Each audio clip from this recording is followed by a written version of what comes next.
Hello, sir. Hello, Ankit.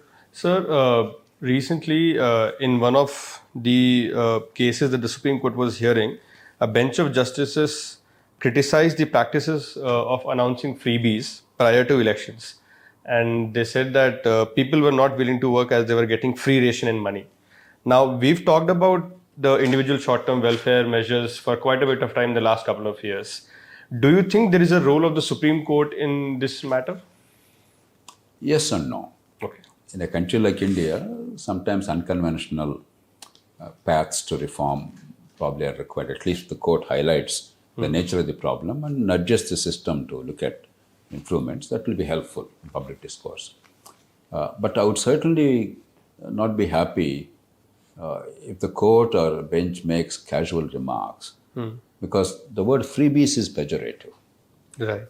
It is our people we're talking about. The word parasites is pejorative. Poverty is not a sin, it's not a crime. Poverty is a condition most people are driven to right from birth because of the failure of governance.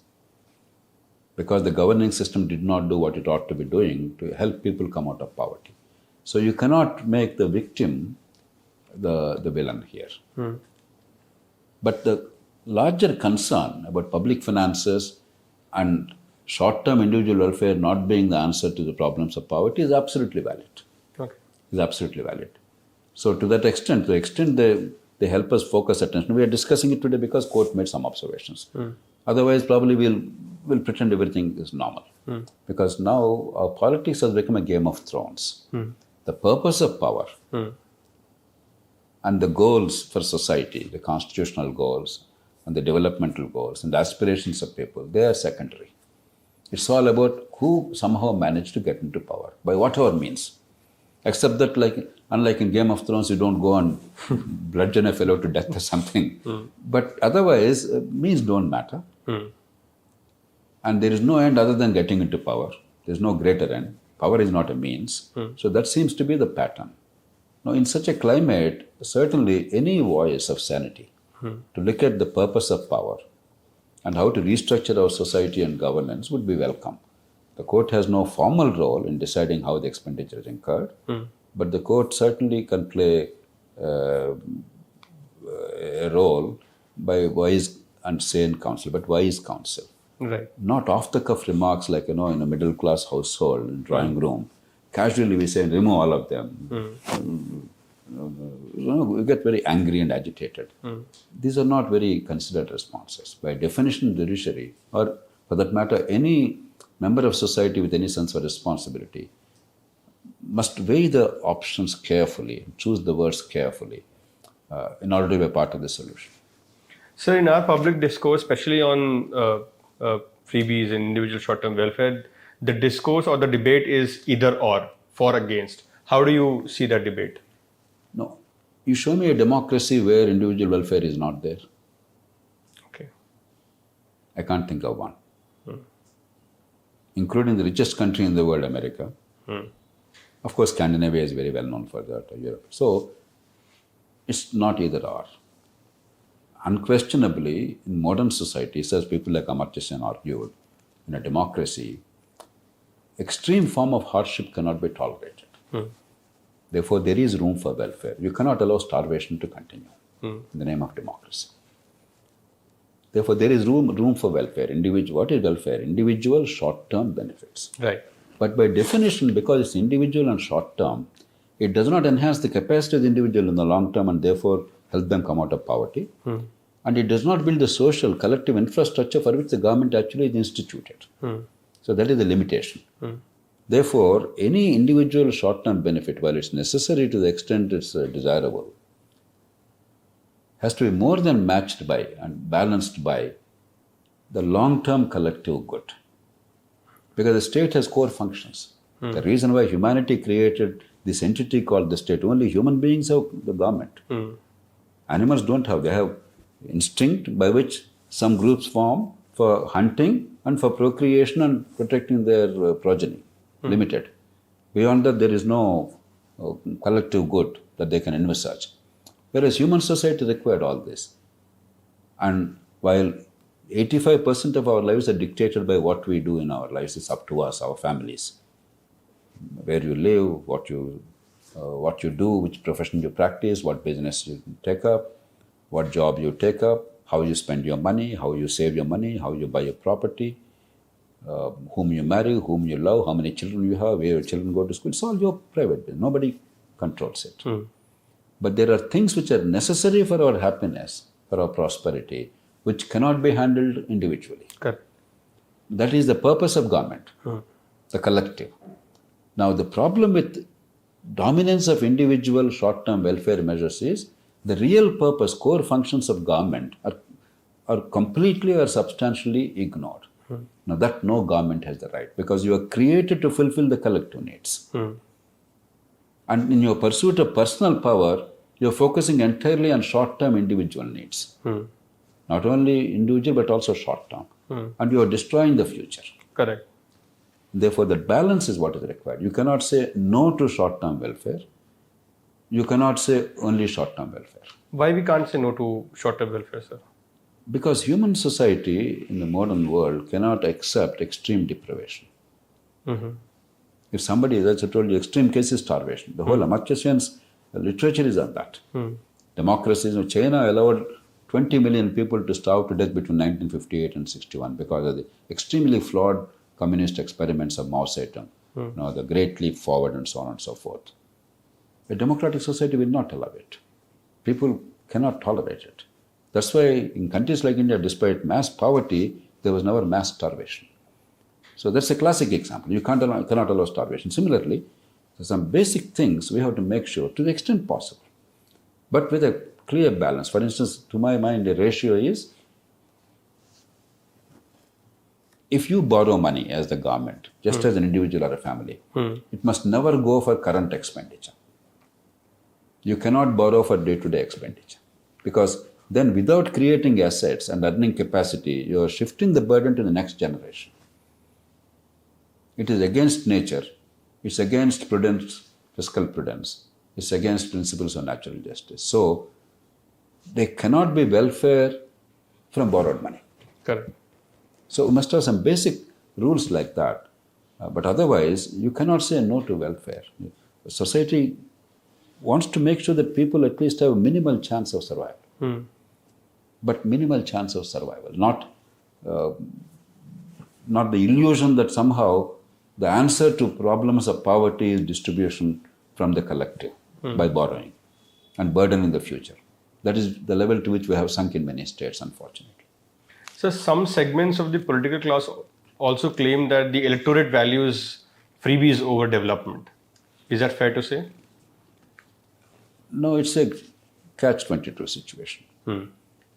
When you created a monstrous political and administrative culture, a failure to deliver,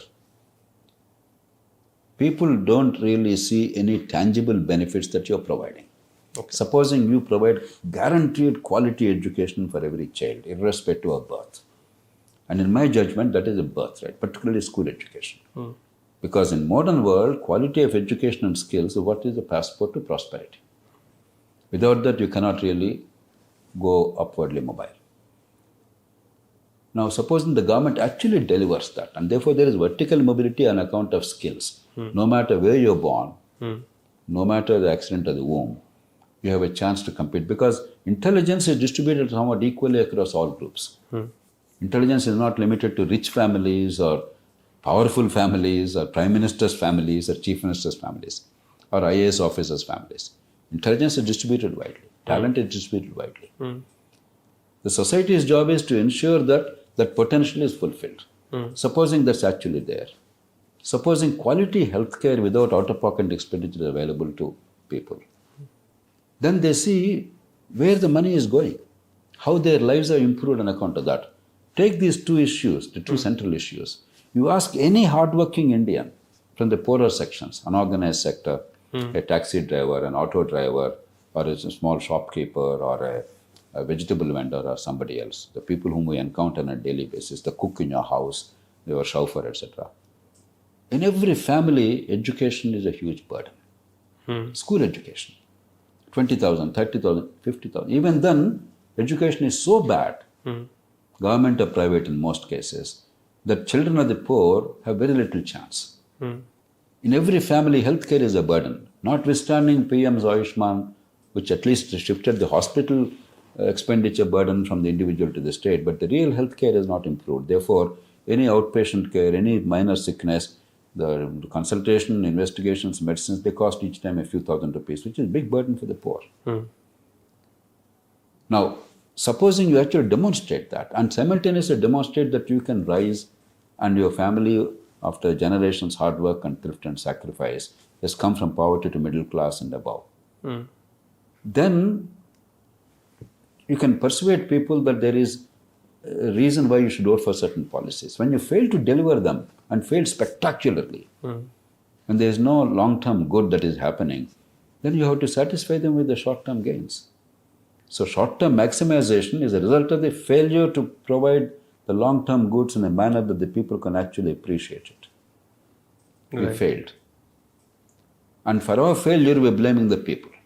The people who are incidentally the victims of misgovernance, they are the ones who are suffering. When there is no mosquito control, when there is no health care, when there is no education, when there is no rule of law, when there is no opportunity to grow, who are the people suffering? The poorest people.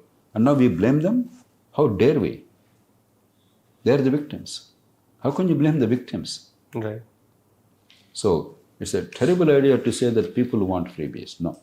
Yes, in the given conditions, when there is no realistic hope, there is no proper leadership to show them a different vision and to demonstrate its efficacy in terms of outcomes. There is no decentralization of power. Right now, definitely short-term welfare has significant potential to get the votes. It's a fact. Right. But using that as an excuse and perpetuating it and deepening the debt in the country without wealth creation is a disaster. It's for the parties to exercise discipline. It's for the institutions to rise above partisan politics and utilize the constitutional mechanisms to ensure a balance. And most of all, it's for the country to actually create a process of inclusive growth so that the poorest are participants in growth process, so that they actually embrace growth. Right now, poorest are not included in the growth process. Let's be clear about it. Growth is happening. And people have certain skills and capital and networking and urban, they are growing very fast. The rest of the people, there is some improvement, but not enough. And that's why they are not willing to support growth alone. Right. So when you talk of freebies, in the last 1.5 decade, there is one particular political party that is associated with bringing this on a broader scale, that is the Aam Aadmi Party. Although it lost in Delhi elections recently, but do you think Aam Aadmi Party is significantly responsible for this? To be fair, the short-term welfareism has become a dominant culture since 1970s. Okay. Late 60s and early 70s. So predates even Aam Aadmi Party. Yes. Indira Gandhi's whole 20-point program, much of it is really short-term individual welfare.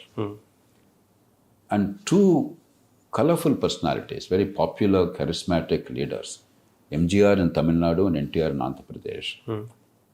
Because of their deep commitment and genuine delivery, whereas earlier Congress government talked about 20-point program, but delivery was very flawed, corrupt, ineffective and flawed. But these people, at least some issues like, midday meal in Tamil Nadu, 2 rupees rice and 50 rupees a horsepower and some other welfare programs in Andhra Pradesh, they were delivered very effectively to the last person. And everybody got the message. So they gained in prominence. Then came 1991. So notions of fiscal stability, fiscal prudence, fiscal deficit, new languages, at least for most Indians, these were new words. Fiscal deficit was never discussed before that in the country. And a lot of other prudential norms and so on and so forth. So there has been some measure of balance. And generally the Congress-led coalition used to be a little more in favor of welfare. The BJP government of Vajpayee, etc., was a little more on the side of thrift. But both were for welfare and growth. Okay. It's only accent. With the advent of Aam Aadmi Party, which came with a lot of anticipation and expectation and hope, though in one small pocket of the country, they elevated the short-term individual welfare or benefits to a level of whole philosophy, as if that is the only thing that matters. That is governance. Nothing more is required, sort of, practically. And governments like YCP government in Andhra Pradesh, Jagannath Reddy, they even went to the extent of saying that development is for the Pettandarlu, the feudal lords. The only thing that matters is press a button and welfare goes to your bank accounts. So we come to that extreme vulgarization of that. So in that sense, Aam Aadmi Party certainly, in the post-1991 world, has created a framework in which almost nothing else matters except short-term individual welfare. And sadly, the major parties, notably Congress, out of the sense of threat they felt from Aam Aadmi Party, they embraced almost all Aam Aadmi Party's agenda. I know almost everything Congress is offering in these guarantees. See what is the commonality. It's all what Aam Aadmi Party in Delhi and Punjab tried. And they embraced this and then you add more and add more and add more. Right. And now we seem to be having a domino effect. Unless some semblance of balance is brought, unless there is some fiscal prudence and some balancing of short-term individual benefits with the long-term collective good and economic growth with welfare, we are in grave danger of derailing our democracy and our growth project. So, talking about domino effect, do you think that the Election Commission of India has some role in bringing like a more code of conduct in this aspect? Very difficult. See, Election Commission's role is to conduct elections. We are giving them an outsized role of transforming politics. A limited role was available, but the commission failed. I tried very hard at that time on behalf of Lok Satta movement. Tamil Nadu, when for the first time they offered color TV, if elected, they said, we'll give each family a color TV. So we approached the Election Commission and said, look, ordinarily a political party, what it offers to the people is their business. The commission or courts have no role. But here a line is breached, and I gave a solid reason. Distribution of color TV is not a part of the responsibility of any constitutional government. Many other programs you may disagree on economic grounds. You are giving free power to farmers. That's not the right approach, I can say. Somebody will say, no, it's right approach. MSP to be given or not to be given. Free rice to be given or not to be given. But generally, the goal that people must not starve, that the farmers require some support, etc., they are not to be faulted. They are broad part of the constitutional responsibilities. The specific program, the way you execute it, you can debate. It's a policy debate. But how is color TV the responsibility of the state? If that is acceptable, actually I told the commission at that time. Now one party will say, if elected to office, poor people know you're all consuming alcohol, you're paying out of pocket, we will guarantee 5 bottles of liquor every month. Now you are laughing because culturally we think it's a terrible thing. But really, why not? Why not? So a line has been breached. Within the constitutional responsibilities, we can have a policy debate. But once you exceeded the constitutional limit, so for somebody says, I'll give each family 10 grams of gold. Now, is that your constitutional responsibility? At that time, had the commission understood that and barred it and then took it, it would have gone to Supreme Court or something. It would have been a great thing. The commission was cowed down. They were scared of politics. They did not act. Except in such a limited sense, I don't think the constitutional authorities have a role. They can certainly nudge the system. For instance, Supreme Court can certainly ask the union government and a committee of experts to frame the rules under the constitutional framework. Article 293 is available. The union government has the responsibility to ensure the fiscal stability of India. The financial stability is a union's responsibility. The credit of India is union's responsibility. In pursuance of that, Dr. Ambedkar and his colleagues brought in Article 293 of the Constitution. So that when you borrow in states, the union government has to approve. Why? To ensure that it is sustainable. And recently, for instance, the Niti Aayog came up with what is called fiscal health index. Right. So they clearly, it's a very objective. We can improve upon that. Certainly, a group of better economists can come and say there's a better model. But broadly, this is acceptable. For instance, they went into quality of expenditure, revenue mobilization, fiscal prudence. debt index, and debt sustainability. On this basis, supposing union government says your debt is approved only if you meet these standards, and B, these are the following conditions in order for future borrowing. Now, we cannot meet those standards overnight, but give a roadmap and use the constitutional powers. The reason why the Constitution has incorporated these provisions is to ensure that the future of the children is secure, that they are not in a debt trap, that there is intergenerational equity. And in my judgment, the union government has failed to discharge its responsibility, not a particular party or government, but over the years. It's time that the union government woke up and discharged its responsibility under the Constitution. It's time that we evolved a political consensus. And it's time that judiciary acted in a constructive manner, not in a very casual, cavalier manner, but in a responsible, constructive manner to nudge the system towards that kind of a balance. So, according to you, the union government certainly has a role to play in this? Absolutely. Yes. Because our constitution makers explicitly said there is only one India fiscally. If one state fails fiscally, India fails. We don't have state bankruptcy. A state cannot go bankrupt in India. The Indian Union's credit of the Union of India and financial stability of India, they are indivisible. That's the reason why you should not control day-to-day expenditure of the states. I'm completely opposed to that. It's federalism. What you do with the money is your business. But defining the boundaries that you cannot borrow for the current expenditure, it is a general rule.